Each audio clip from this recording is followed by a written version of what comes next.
За да се излезе од лавиринтот на минималната плата, треба да се воспостави социјален диалог и колективно преговарање помеѓу работодавачите и работниците за секој сектор посебно, а не да се генерализира. Државата во овој поглед не може, а и не треба да помогне, зашто минималниот личен доход треба да се утврди според потребите на работниците, потрошувачката кошничка, но и според капацитетот на економијата, сметаат од Бизнис конфедерацијата на Македонија. Ние сонувавме работниците и работодавачите конечно да почнат сами да се независно да се договараат и да преговараат, и затоа овој болен потек сега на очекувањата дека државата ќе влезе во целата ова, ќе ја наречам, приказна минимална плата, мораме да го издржиме и мораме сами да ги создадеме условите, и затоа протажираме сами да се договараме во однос на минималната плата.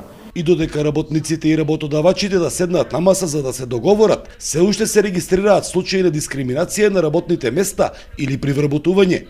Комисијата за спречување и заштита од дискриминација лани утврдила и постапувала по 10 представки. Отстранети се нееднаквостите во 90% од овој случај. За тие утврдени мислења за кои не постапил дискриминаторот, законот предвидува соодветно поднесок до надлежниот суд. Тоа и е направено минатата година.